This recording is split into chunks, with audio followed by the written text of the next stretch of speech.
Dear student, मैं राजेंद्र सिंह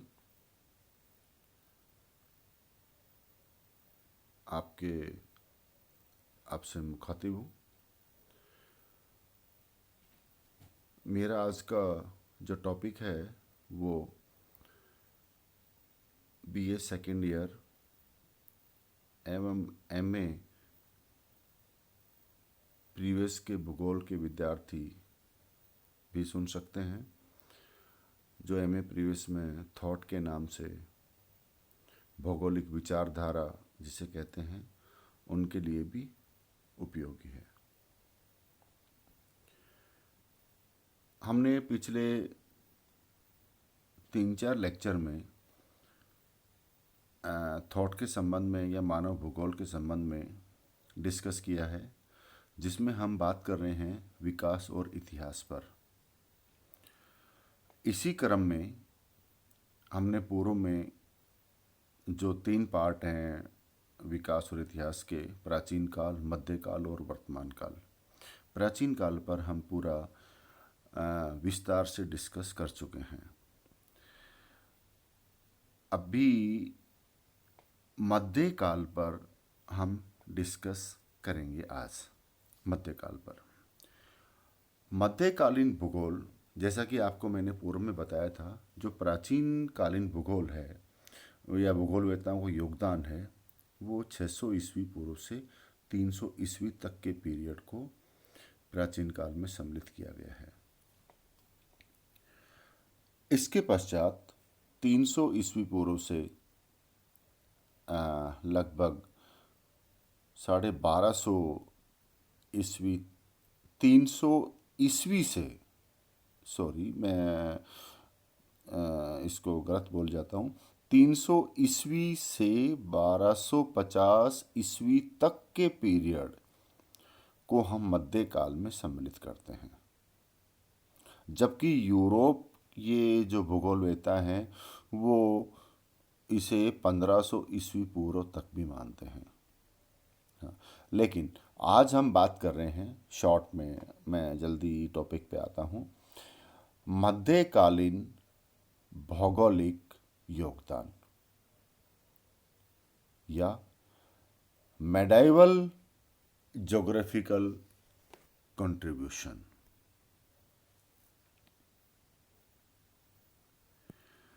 इस काल के जो पीरियड है, जो 300 ईस्वी से 1700 ईस्वी तक का जो पीरियड है, उसे हम 2 भागों में बांटते हैं। पहला भाग है पूर्व मध्यकालीन योगदान, जिसे हम अरब भूगोलवेत्ताओं का योगदान भी कहते हैं, यानी early medieval geography and contribution by Arab geographers. ये जो पहला पार्ट है, जो पहला भाग है, जिसे 2 भागों में विभक्त किया है, जो मध्यकाल के भूगोलिक योगदान को उसके 2 भाग किए हैं। पहला 300 ईस्वी से 1200 ईस्वी तक के। इसके बाद का जो दूसरा जो पार्ट है वो है उत्तर मध्यकालीन भूगोल, या इसे पुनर्जागरण काल के नाम से भी हम जानते हैं। यह पीरियड 1250 ईस्वी से 1700 ईस्वी तक के काल को हम उत्तर मध्यकालीन भूगोल के रूप में जानते हैं, जिसे पुनर्जागरण काल भी कहा जाता है। लेकिन आज के टॉपिक में हम जो बात करने वाले हैं या जिस पर हम डिस्कस करेंगे वह है पूर्व मध्यकालीन भूगोल या अरब भूगोलवेत्ताओं का योगदान। इसमें यहाँ पर एक भूगोल का अंधकार युग भी आता है, जिसे डार्क एज ऑफ ज्योग्राफी कहते हैं। इसके बारे में मैं एक अगले टॉपिक में बात करूँगा, क्योंकि ये एक इम्पॉर्टेंट टॉपिक है। इस पर कई बार सवाल भी आते हैं, भूगोल का अंधकार युग क्या है, उसके बारे में आप क्या जानते हैं। इस पर मैं अपने नेक्स्ट टॉपिक में बात करूंगा। आज हम बात करते हैं पूर्व मध्यकालीन भूगोल या अर्बन भूगोल वेताओं का योगदान।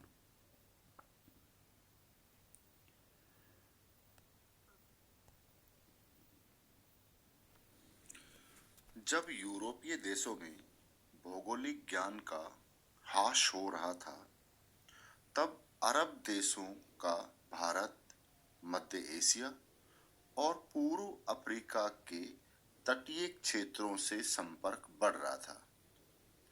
इन देशों में परस्पर विदेशी व्यापार होता था।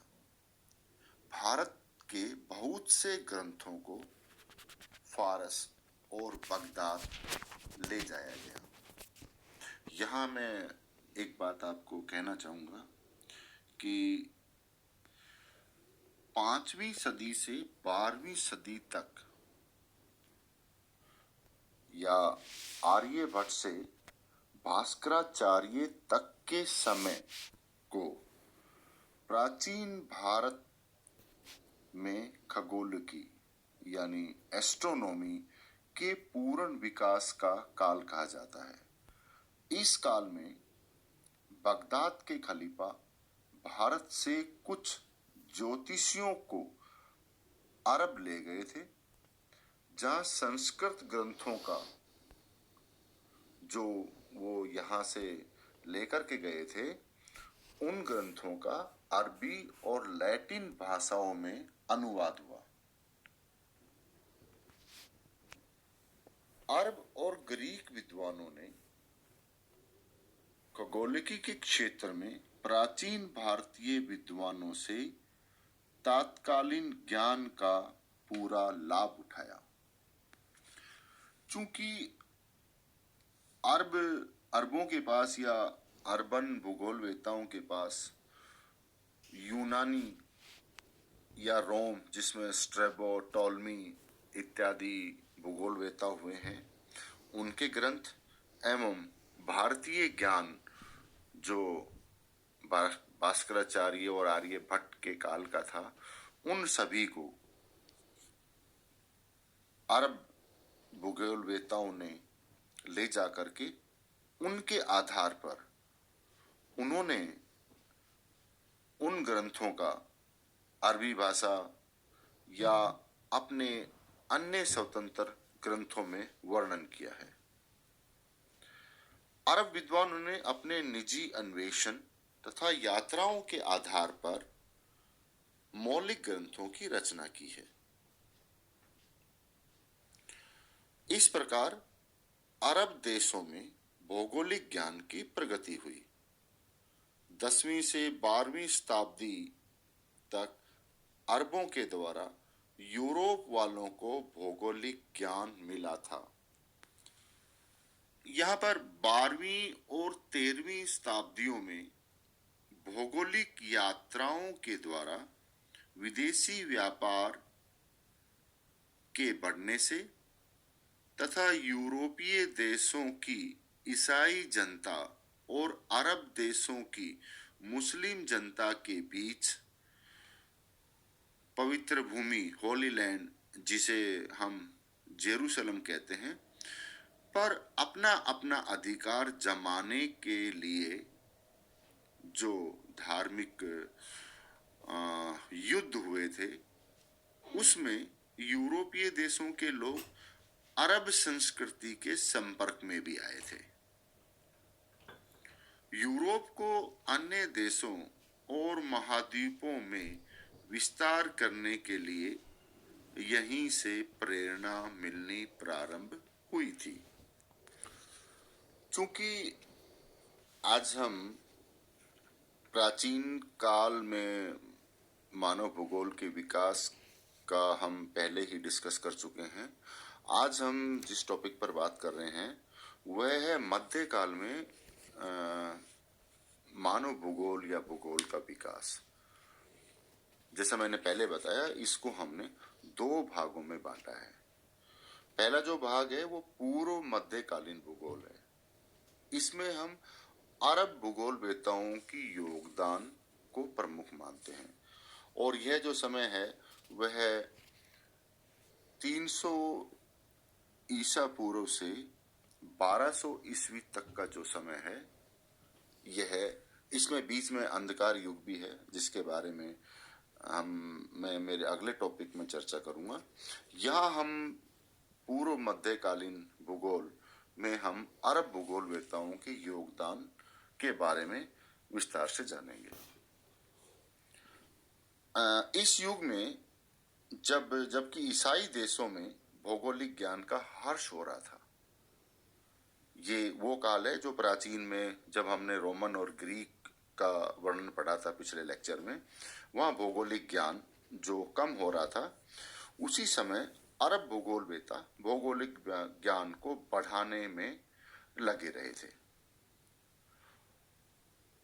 उन्होंने जो डार्क एज, जिसका हम बाद में बात करेंगे, वहां पर जो यूनानी और रोमन भूगोलवेताओं ने जो ग्रंथ लिखे थे, उनको भी अरब भूगोलवेताओं ने सुरक्षित रखा तथा अपनी ज्ञान को बढ़ाते हुए एवं भारत व अन्य देशों से जो ज्ञान प्राप्त हुआ, जो ग्रंथ प्राप्त हुए थे, जिनको अरबी और लैटिन भाषा में लिखा गया था, उनके आधार पर उन्होंने अपने ज्ञान को आगे बढ़ाया।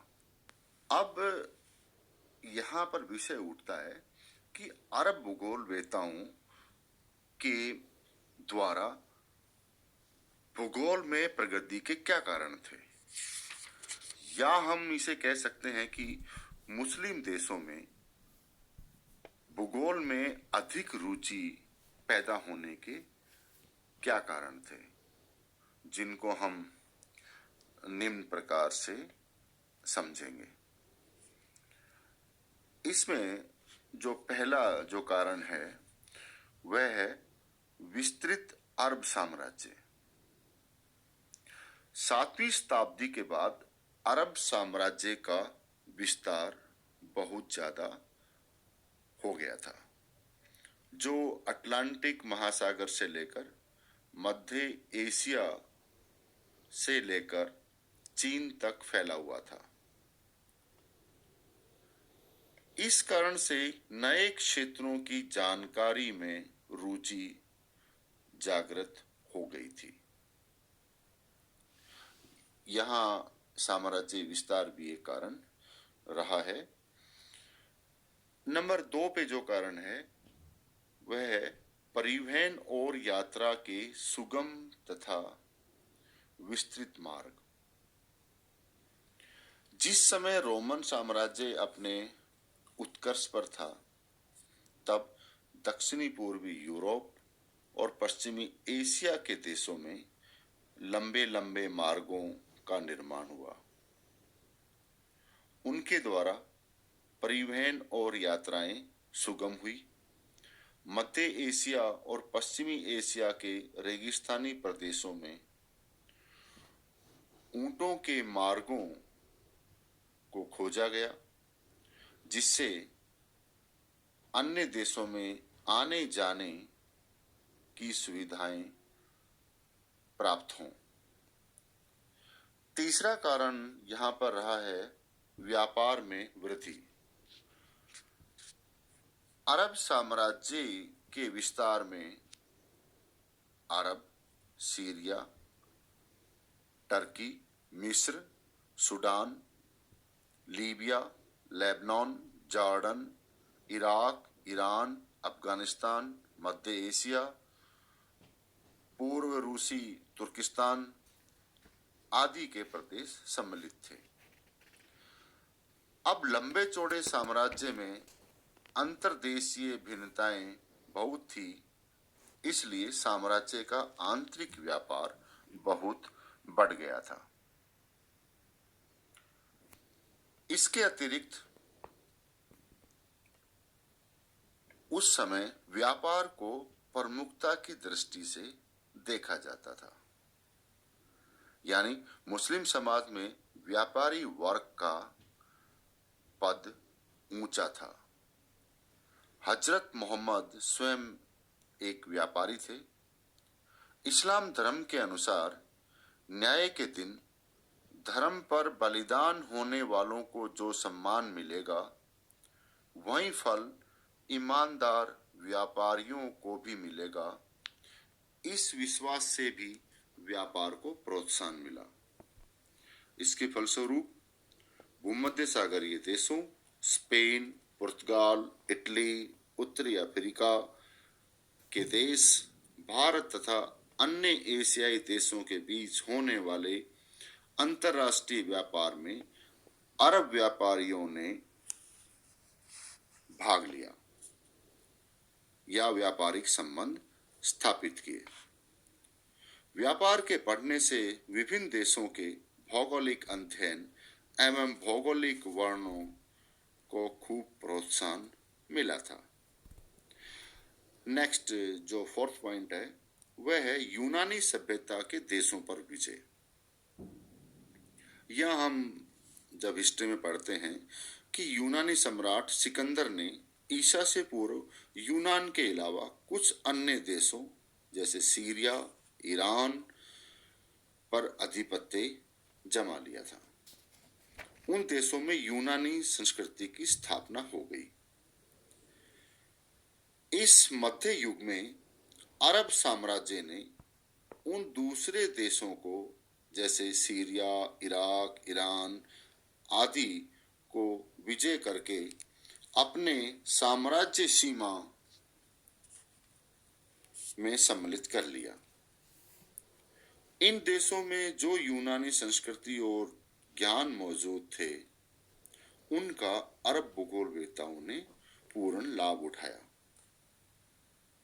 तथा जो ग्रंथ या भूगोलवेत्ताओं के लिखे हुए जो भी लेख थे, उनको अरबी भाषा में अनुवाद किया और अध्ययन किया गया। इसका जो लास्ट पॉइंट है नंबर 5, वह है भारतीय संस्कृति से अरबों का संपर्क। जैसे मैंने पूर्व में भी बताया था कि बगदाद के खलीफा आर्यभट्ट और भास्कराचार्य के समय पर संस्कृत ग्रंथों को अरब लेके गए थे और वहां उनका एवं साथ में यहाँ के विद्वानों को भी लेकर गए थे, जहां उनका अनुवाद किया गया और बाद में उन सभी का भौगोलिक और खगोलीय क्षेत्र में उनका प्रयोग किया गया। नंबर 5 पॉइंट में हम बात कर रहे थे कि भारतीय संस्कृति में अरबों का संपर्क। मध्य युग में अरब व्यापारियों का भारत से संपर्क हुआ। कुछ अरब विद्वान भारत की यात्रा करने भी आए थे। इनमें से कुछ जो यात्रा पर आए थे वो प्राचीन ग्रंथ अपने साथ भी लेकर गए थे, जो मैंने पहले बताया, तथा गिनती लिखने के अंकों की अर्थात गणित के अंकों को लिखने की प्रथा अरब में भारत से आई थी। इसलिए अरबी भाषा में गणित के अंकों को हिंदसा कहते हैं। मध्य युग में ज्योतिष और भूगोल के कुछ भारतीय ग्रंथों का अरबी भाषा में अनुवाद किया गया। यूरोप के देशों को भारतीय भौगोलिक ज्ञान और ज्योतिषी सिद्धांत अरबी भाषा के ग्रंथों के माध्यम से प्राप्त हुए थे। डियर स्टूडेंट, आज के टॉपिक में हमने डिस्कस किया है या जाना है कि मध्यकाल में भारत का भौगोलिक विकास किस क्रम में रहा, और इस मध्यकाल को हमने 2 भागों में बांटा है। पहला पूर्व मध्यकालीन भूगोल, जिसमें अरब भूगोलवेत्ताओं का योगदान है, जो कि 300 ईस्वी से 1200 ईस्वी तक का जो योगदान है उसे हम अरब भूगोलवेत्ताओं के योगदान के रूप में जानते हैं। इसके पश्चात जो दूसरा पार्ट है, जिसको मैं अपने अगले लेक्चर में आपसे डिस्कस करूंगा, वह है उत्तर मध्यकालीन भूगोल या पुनर्जागरण काल, यह 1250 या 1250 से 1700 ईस्वी तक के काल को, जिसे पुनर्जागरण काल भी कहा जाता है। इस लेक्चर, आगे वाले लेक्चर में मैं इस पर आपसे डिस्कस करूंगा। और हाँ, अगर बीच में समय मिला तो एक इम्पॉर्टेंट जो डार्क एज ऑफ ज्योग्राफी, उस पर भी हम डिस्कस करेंगे कि प्राचीन और मध्य या पूर्व मध्यकालीन जो भूगोलवेत्ता थे, इसके बीच में कुछ पीरियड था जो जिसको डार्क एज कहा जाता है, उसके बारे में हम बाद में चर्चा करेंगे। उम्मीद है आपको मेरा लेक्चर जानकारी पूर्वक लगा होगा। मैं उम्मीद करता हूं आपको ये पसंद आया होगा। Thank you.